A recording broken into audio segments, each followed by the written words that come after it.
Na rubrique na biso ya image jour oyo erataka te oyo bato bazalaka ebele kozela yango avec impact na idéologie.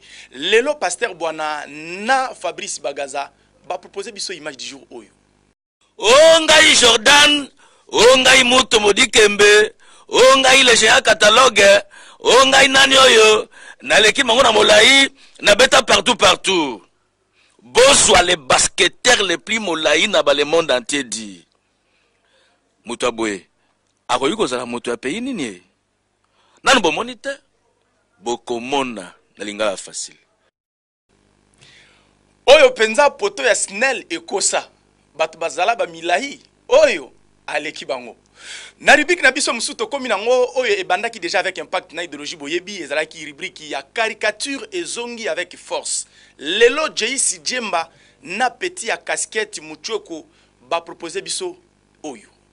Caricature ya lingala facile ya mokona lelo JC Djemba petit ya casquette na koko ntiri wa beteli biso lisolo oyo. Rentrée scolaire oyo ko inda mabe tala mwana ya mandeni ndenge azako solona papa na ye. Papa nakota nanga kaka na lycée kuna balata ba uniforme kitoko ngai ngi na ka lycée. Bon ma fille kutanga kuna pona na mbongo na ngai ha mbongo za kobanga te. Lokola bakendaki kokomisa mwana ya mandeni na 6e yoka siko ba responsable ya école ndenge bazaki kosola na ye. Dis papa, mwana na yo il faut passer d'abord na test. Comme ça la fille passer devant conjugaison. Verbe être au temps présent. Je être, tu être, il être, nous être. Mwana beta conjugaison boye abeti foin bana ya vale bayemelier.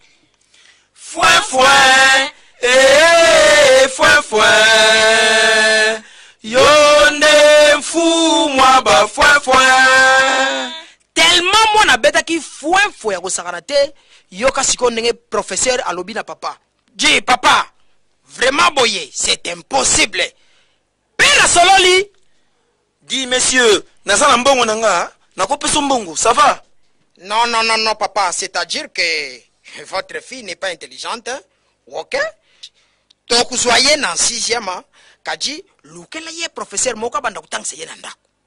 Ya boye, ta kupesa mbongo te. Corruption izamala mute. Mbala moko petit ya casquette akomeliko kontiri na kwa vale ba développer lisolo boye. Ah, petit ya casquette.